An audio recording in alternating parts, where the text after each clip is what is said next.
Verdad en la red de Radio Red RCN con Fernando Londoño Hoyos.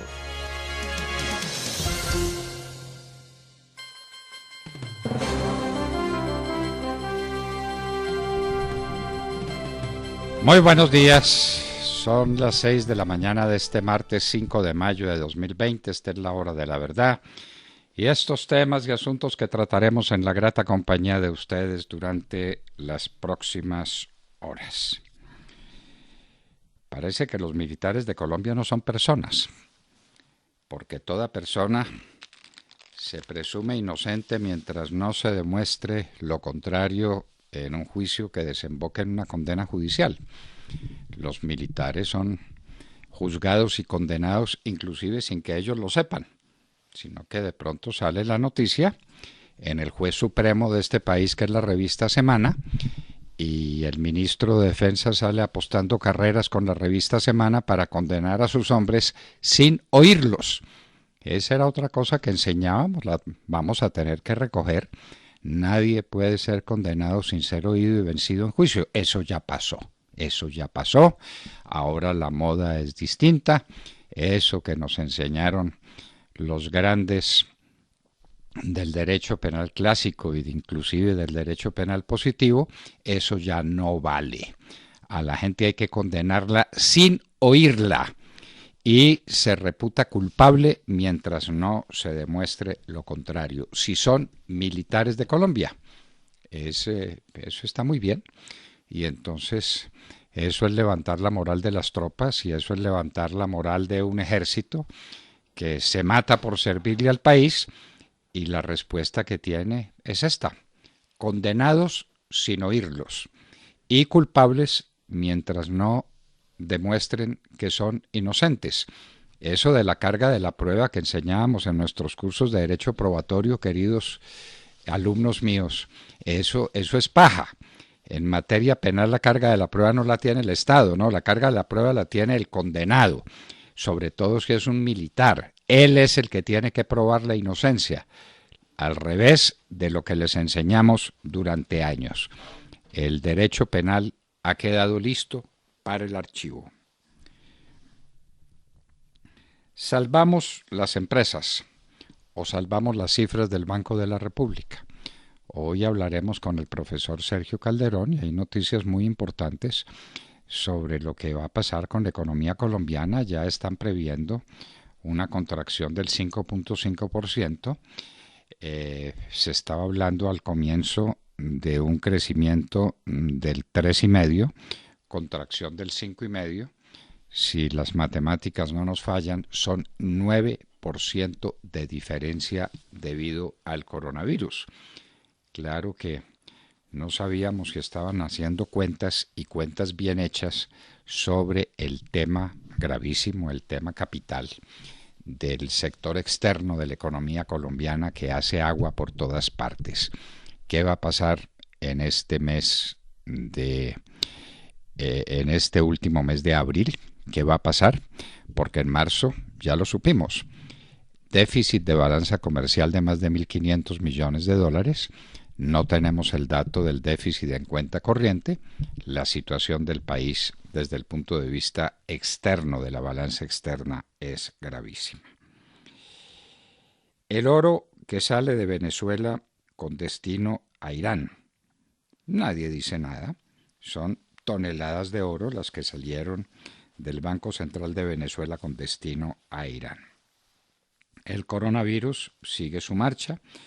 Tenemos información que darles a ustedes: Brasil, Rusia, Estados Unidos, el Reino Unido, en fin. Y en Colombia tenemos muchos contagios y muchos muertos. En el mundo, 3.639.809 contagios. ¡Qué precisión!, ¿no es cierto?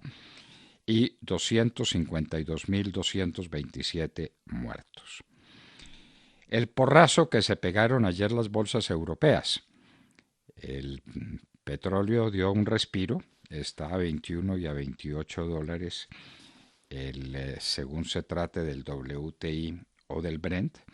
El café a 1,07, bueno, Esperemos a ver que se recoja la cosechita que debe estar recogiendo en este momento, que puede ser algún alivio para los cafeteros. El azúcar a 10 centavos, .4 de dólar la libra, una cifra escandalosamente baja. Estuvo a más de 20 centavos de dólar la libra no hace mucho tiempo. La Dijín se incautó de 3.500 kilos de cocaína en aguas panameñas. No nos explicaron cómo había sido ese acuerdo con Panamá, porque la Dijín no puede actuar en aguas panameñas sin autorización de Panamá, por supuesto. Pero está bien que se incauten de 3.500 kilos de cocaína. Los narcotraficantes y la mafia haciendo de las suyas. Ya vimos que hay un ataque frontal terrible contra la erradicación manual de cultivos ilícitos, que porque por ahí muere la gente y que es inconstitucional que manden erradicadores civiles a erradicar cultivos, porque esa es una operación militar. ¿Cómo le parece? Una operación militar, arrancar unas matas. Pero en fin, eso es lo que está pasando, y la erradicación aérea, de esa olvídense. El gobierno se dejó montar esa carga, y esa carga corre sobre las espaldas de todos los colombianos. Ahora es el cura de Ru el que quiere los secretos de inteligencia militar. Tranquilamente, está pidiendo que le manden los secretos de inteligencia militar. Está el padre de Ru, ¿por qué no se la mandan de una vez a las FARC? Para que no haya ese tránsito ahí, que dificulta las cosas y que las entorpece. Mándenselas de una vez con copia al padre de Ru. La inteligencia militar en Colombia acabaron con ella. Los enemigos y también los amigos. Ayer veíamos al comandante de las fuerzas militares, al que alinearon desde el Ministerio de la Defensa, eso se veía clarísimo, que estaba recitando un evangelio que le dictaron, y entonces ya también admitió que sus hombres son unos corruptos y que estaban haciendo mal el trabajo de inteligencia militar. Es el comandante de las fuerzas militares, el que los permitió, porque él es el responsable de lo que pasa en las fuerzas militares, ¿o no? ¿Quién responde? Que diga la revista Semana, que es la que manda. La Asociación Colombiana de Petróleos protesta por el alivio de los precios al transporte de crudo. Dice que el tal alivio no existe, que las tarifas siguen siendo altísimas y que la reducción que les hicieron, hágame el favor, de 7.75 a 7.70 dólares por barril. ¿Cómo les parece el alivio? Pero les posponen el pago y tienen que pagar intereses. La baja de la producción ya a este mes será de 80.000 barriles diarios. 80.000 barriles diarios. Sigue deportación de colombianos. Ya nos llegó un avionado con colombianos que habían pagado su condena en los Estados Unidos, lo que nos deja muy tranquilos. Y entonces ahora a ver cómo se les hace la cuarentena, cómo la vigilancia y cómo seguimos este proceso para traer la ministra, la canciller. La única cosa que tiene clara de la Cancillería es cuántos colombianos están en el exterior pidiendo que los reingresen. Ahora tienen una nostalgia de patria inmensa. Se fueron felices para el exterior, se organizaron en el exterior y ahora quieren que los traigan con la plata de todos, a riesgo de todos, con problemas enormes de logística y luego de manejo interno de esas personas que pueden traer coronavirus. Recuerden que el coronavirus entró en avión desde España a Colombia. No se les olvide ese detalle. Lo de siempre, construcción del Coliseo cubierto de Ibagué, un solo proponente. Aquí el arte está en hacer los pliegos de condiciones que son hechos para un solo proponente. Los demás quedan excluidos y ya se sabe que hay un proponente, y ya se sabe que ese proponente ya ganó. En todas partes hay investigaciones en tiempo de coronavirus, que los mercados aquí resultaron muy caros, entonces en otra parte es el atún caro, en otra parte son las papas fritas, en fin, todo caro, investigaciones en todos lados, ese es el panorama. Sombrío panorama en los Estados Unidos. La apertura traerá 2 millones de casos nuevos y 3.400 muertes diarias en el país. Eso es lo que está previsto. Siguen tensiones entre la China y los Estados Unidos por el origen del coronavirus. La Organización Mundial de la Salud, cuyo jefe es nombrado por China, que se sepa bien, ya absolvió a China. El coronavirus tiene su origen en la sopa de murciélago que se toman allá en China. ¡Qué porquería, por Dios! Yo no sé si es peor lo del laboratorio o peor lo de la sopa de murciélago. ¡Qué espanto! En todo caso, China absuelta. Eso no fue en un laboratorio, como lo están diciendo muchos expertos. 8.000 millones de dólares dieron muchas organizaciones internacionales y potencias mundiales, el Reino Unido, por ejemplo, Arabia Saudita, 8.000 millones de dólares para producir la vacuna. De manera pues que solo ahora están recogiendo la plata para la vacuna. ¿A qué horas va a haber vacuna contra el coronavirus? Inundadas de gente las calles de Nigeria. Ya abrieron la cuarentena y eso fue ríos de gente. Vamos a ver qué pasa. Francia denuncia que comprobó un coronavirus el 27 de diciembre, tiempo antes, un mes antes de que la China le hablara al mundo de coronavirus. Ya estaba en Francia. Ya había viajado desde la China hasta un hospital francés donde se comprobó que una persona con neumonía realmente tenía coronavirus. Disparos en frontera de las dos Coreas. Eso hacía rato que no ocurría, pero volvió a ocurrir. Un vicepresidente de Amazon renunció en protesta por los despidos a trabajadores que pedían que les dieran condiciones seguras de trabajo. Entonces despidieron un poco de trabajadores y el vicepresidente dijo que eso era contrario a su manera de entender esa empresa y presentó renuncia.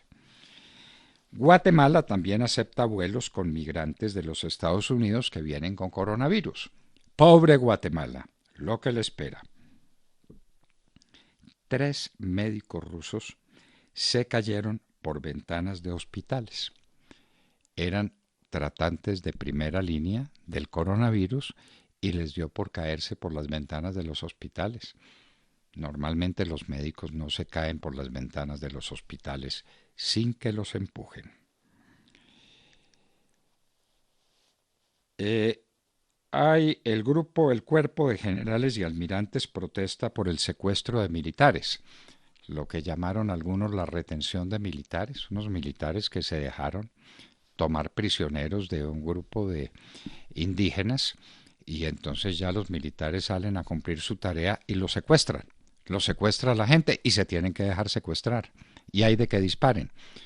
El cuerpo de generales y almirantes, con toda razón, protesta y dice, si es para eso, mejor no lo saquen, déjenlos guardados en los cuarteles. Si los sacan de los cuarteles es para que se hagan respetar con las armas. ¿Está claro? Para nosotros, perfectamente claro. Tienen razón los generales y los almirantes. Si es para que los secuestren y para que los irrespeten y para que hagan con ellos cualquier cosa sin poder utilizar sus armas, mejor déjenlos guardados en los batallones. Economía. Abril, el peor de la historia, el peor abril de la historia. Lo dice DaVivienda. La contracción económica sería del 5% en el año y el déficit fiscal sería del 6.1% del PIB. Eso es lo último que se dice y estamos apenas entrando mayo, lo que falta por llegar. Y en Hoy en la Historia, señores, un día como hoy, 5 de mayo, pero del año de 1789, se reunían los Estados Generales en Francia. La Revolución Francesa, ¿quién lo creyera?, la organizaron Luis XVI y sus asesores. Unos asesores malitos para captar la política del momento, ¿no es cierto?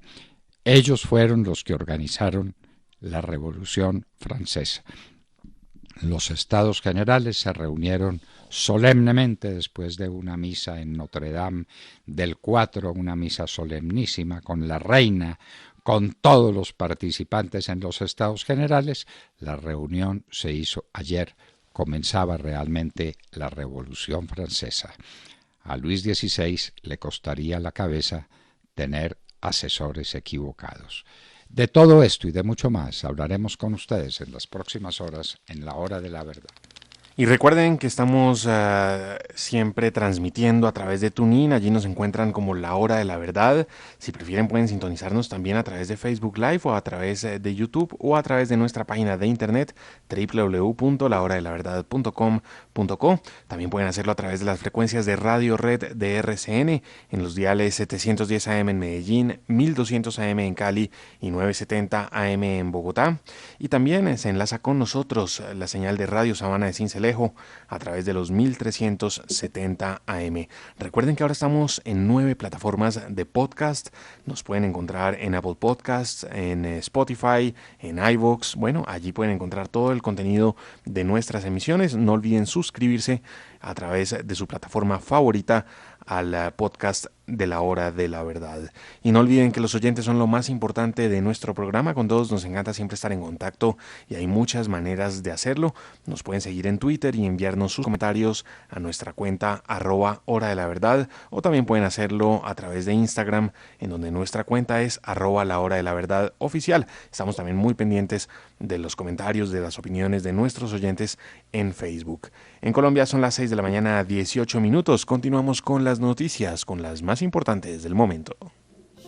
Si necesita hacer una transferencia a una cuenta de Davivienda o de otro banco, tranquilo, hágala desde casa. Con el app Davivienda Móvil puede hacer transferencias desde su celular de forma rápida, fácil y a cero costo. Este es el valor de estar en casa. Para más información, búsquenos en nuestro canal de YouTube. Davivienda. Vigilado Superintendencia Financiera de Colombia.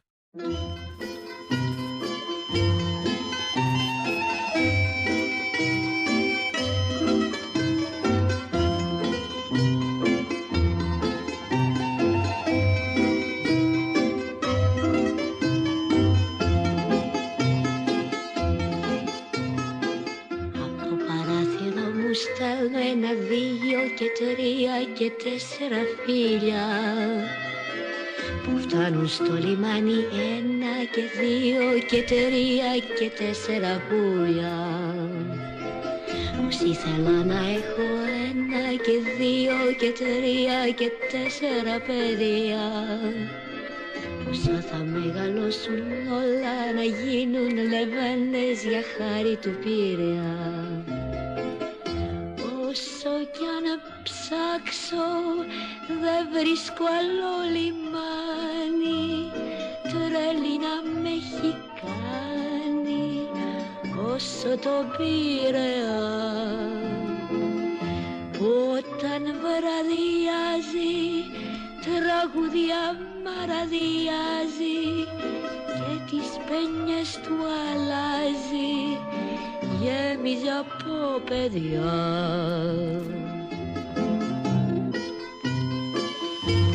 Bueno, con toda seguridad que esto no es francés, a lo mejor ni esa es Melina Mercury tampoco.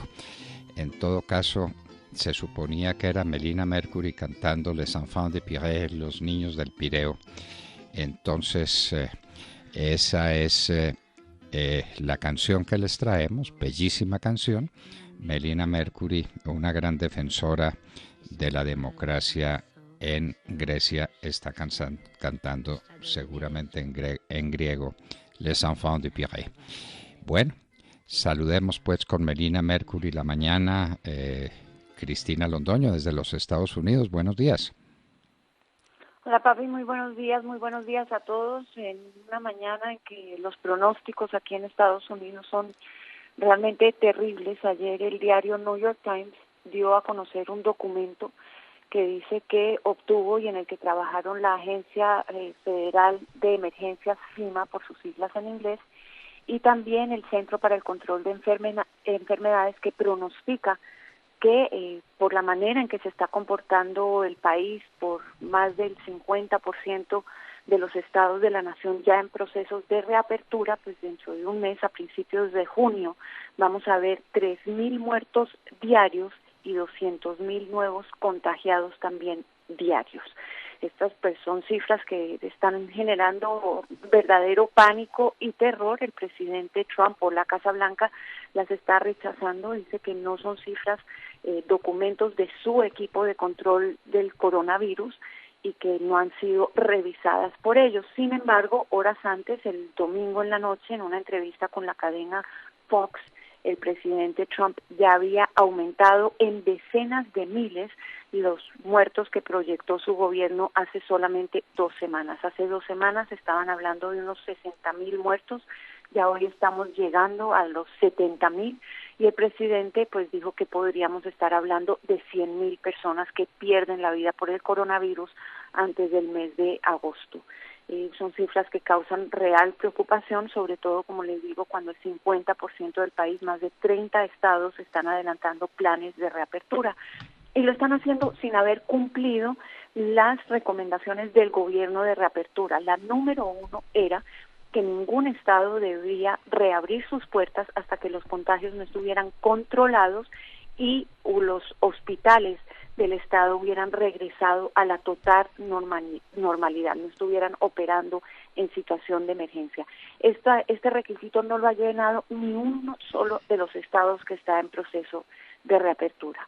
Pero de todas maneras el presidente Trump sigue abogando por esas reaperturas. Hoy, por ejemplo, la Casa Blanca, o él mismo, va a realizar el primer viaje en más de un mes.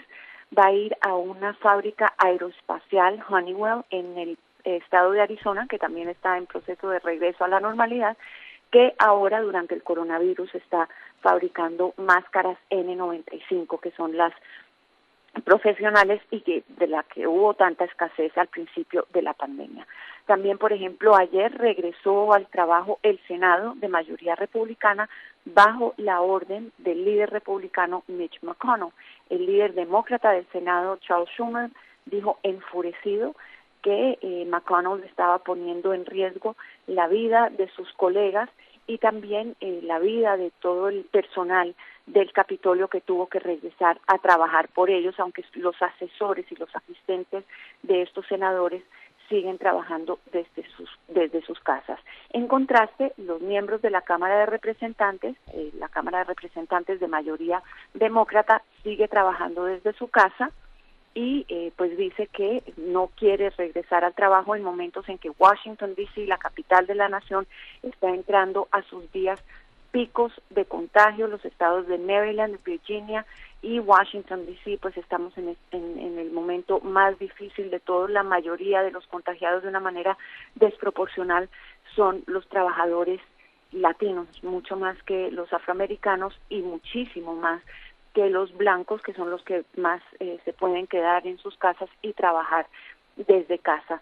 Cabe anotar también una cosa que tenemos que destacar, es que es mucho más fácil evitar contagios en el Senado, que son 100 senadores, que en la Cámara de Representantes, que son 435. Eso es muy claro. Pero sí hemos visto una clara división política entre los republicanos, que son los que más están abogando por estos procesos de reapertura, y los demócratas. Y también tenemos que hablar de nuevos grupos rebeldes, digamos que les podemos llamar los guerrilleros de la cuarentena, que son personas estadounidenses en distintos estados que ya están desesperados con el encierro, desesperados por la situación económica y se están lanzando a las calles a decir que necesitan trabajar. Una situación bastante preocupante que de muchas maneras se refleja en el mundo entero, pero pues mucho más grave aquí en Estados Unidos, donde tenemos más de 1/3 de los contagiados. Es lo que tengo por el momento. Ahora regreso contigo al estudio, papi, que tengas muy buenos días y muy buenos días a todos. Bueno, sombrío panorama en los Estados Unidos con el coronavirus, pero apertura. Vamos a ver qué sucede. Dios mío, tennos de tu santa mano. Sergio Gel. Doctor Londoño, muy buenos días para usted, para todos nuestros oyentes. A interrogatorio será citado el general en retiro Nicasio Martínez, ex comandante del Ejército Nacional, como consecuencia de la publicación de la revista Semana de este fin de semana, en la que se reveló una operación de inteligencia a través de perfilamientos que, dadas las revelaciones de la revista, pues no tendrían por qué tener un alcance penal. Pero actuando, movida por la revista Semana, la Fiscalía anuncia a través del fiscal Francisco Barbosa que llamará entonces a interrogatorio al general Martínez, de quien además se supo estaba listo para irse a Bélgica como embajador ante la Organización del Tratado del Atlántico Norte, la OTAN. Eso, pues, ese nombramiento ya quedó tambaleando o ya se cayó, mejor aún. Dice la Fiscalía que no es movida por Semana, pero reconoce explícitamente que desde el 16 de enero de este año, con la información entregada por los medios de comunicación escritos, es decir, la revista Semana, la delegada de esa entidad, de la Fiscalía de la Corte Suprema de Justicia, abrió indagación por hechos de presunto espionaje ilegal desde el Ejército Nacional. Entre tanto, y en relación con el reportaje de Semana de este fin de semana, dice la Fiscalía que haber realizado perfilamientos contra personas cercanas al presidente de la República, de acuerdo con la información conocida en las últimas horas, de nuevo, esto es por la revista Semana, denota un grave riesgo contra la institucionalidad, la seguridad nacional y el Estado de Derecho en Colombia. Sin embargo, no explica la Fiscalía cuál es el delito que alguien pueda cometer por hacer perfilamientos con información pública que está en Google y en las redes sociales. Eso no lo dice y no lo explica la Fiscalía General de la Nación. Lo cierto de todo esto, doctor Londoño, es que ha quedado en evidencia, en realidad, con todo este episodio, que hay una falla en la contrainteligencia del Ejército Nacional, pues al interior de dicha institución parece haber miembros activos que pareciera están más interesados en servir a los intereses de algunos medios de comunicación, como Semana, para tapar escándalos de corrupción al interior de la institución, que para servir a los intereses de la seguridad nacional y del glorioso Ejército Nacional de Colombia. Ya veremos pues para dónde va esta investigación en contra del general Nicasio Martínez. Lo cierto es que hay muchas preguntas que nos hacemos en la hora de la verdad, nos las estaremos haciendo a lo largo de este programa, serán preguntas muy válidas para entender qué es lo que está detrás de todo esto y de qué se trata la purga que hay al interior del Ejército Nacional. Al general Nicasio ya lo condenaron públicamente. Iba a ser el hombre designado para ir a Ginebra como agregado militar, y ya esa designación no se hace porque ya lo condenaron. Entonces, revista Semana condena, ahora no está mal que lo investiguen, ¿no es cierto? Es bueno que a uno lo investiguen después de condenarlo. Bueno. En mi tiempo, el orden de los factores era otro. Montserrat Fernández. Muy buenos días a todos. Bueno, pues les cuento que ayer la Organización Mundial de la Salud quiso poner punto y final a la discusión sobre si el coronavirus escapó o no de un laboratorio y dijo que el causante del COVID-19 tiene origen animal y que no se originó en un laboratorio de China, como afirman algunos. La jefa del Departamento de Enfermedades Emergentes de la OMS, Maria Van Kerkhove, recordó que el coronavirus circula de forma ancestral entre los murciélagos, dijo, y lo que hay que descubrir es cuál ha sido el animal que actuó como intermediario. Sin embargo, según un artículo de Sarah Bloom en París, que nuestro amigo Eduardo Mackenzie nos envió, muchas gracias, un artículo muy interesante, dice lo contrario, es un informe llevado a cabo por 5 servicios secretos de las agencias estadounidense, británica, australiana, canadiense y neozelandesa. Afirma que China destruyó pruebas de laboratorio y que silenció a los médicos que quisieron advertir del peligro. El informe también acusa a Pekín de haber negado que el virus se transmitiera de persona a persona, lo que produjo tantas muertes. Acusan también en este informe a la Organización Mundial de la Salud de un exceso de confianza en la información que proporcionaba China. En definitiva, queridos amigos, si la Organización Mundial de la Salud quería poner punto y final a la discusión, pues yo creo personalmente que está lejos de conseguirlo y son muchos los que cuestionan el papel de la China en esta historia. Mientras tanto, Europa, como saben, sigue su proceso de desescalada y en Colombia la pandemia sigue avanzando. Ya van 7.937 contagiados y 358 muertos. Las personas afectadas están principalmente en Bogotá y en el Amazonas. En Bogotá son 126 casos, Amazonas 47, Valle del Cauca 37, Atlántico 27, Cartagena 18, Barranquilla 12, Boyacá 11, Chocó 8, Antioquia 5, Magdalena 3, Santa Marta 3, Bolívar 2, Cundinamarca 2, Casanare 1, Huila 1 y Cauca 1. Colombia va bastante mejor que otros países, afortunadamente, ¿no? No cabe duda, bastante mejor. Ojalá sigamos teniendo éxito y ojalá estos últimos actos de indisciplina colectiva que han sido visibles, obvios, no repercutan en unas cifras bien alarmantes de recrudecimiento del coronavirus en Colombia. Ojalá.